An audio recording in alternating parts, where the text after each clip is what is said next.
Il était 12h30 sous un ciel clair du Lualaba annonçant la 12e édition de la conférence du gouverneur de la République démocratique du Congo, qui est l'appareil qui transportait le gouverneur du Kasaï oriental, touchait la piste de l'aéroport de Kolwezi. Au pied de l'avion pour l'accueil, le vice-gouverneur Mofundu Chinat Karl, qu'accompagnaient les ministres provinciaux de l'Intérieur, Oikoma Mayonde Philippe, du général de la police et du commandant de la 22e région militaire, Edi Kapend, et celui de la garde républicaine. Puis, les numéros 1 du Kasaï oriental étaient invités à passer les troupes en revue avant de saluer les différents membres des différentes délégations venues pour la circonstance. Conviés à prendre place pour un bref échange avec les autorités du Lualaba, les premiers de tous les Kasaïens à profiter de fixer l'opinion sur l'importance de cette 12e édition de la conférence du gouverneur et a dit toute sa satisfaction de l'accueil lui réservé. Je suis impressionné pour l'accueil ici chaleureux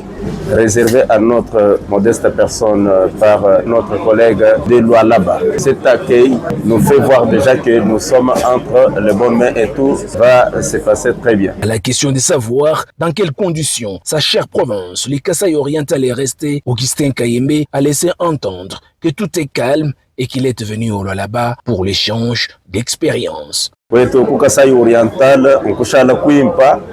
na kutulibalwa mu province wa Lualaba mu gicibilo eki chikala chilongolo jibwa jibanye tulibonsu ba gouverneur ba 26 provinces balokutulangana kuneko bakumona mwakwakula malwa jitunga mushindu kayo tulima ku développer province yetu. Pendant ces temps, dehors, c'est une multitude des ressortissants du Kasaï qui chantaient à l'honneur de celui qui incarne le bon élan et l'espoir du développement de toute une province, qui entendent des chants de joie à l'endroit de cette haute personnalité du Kasaï.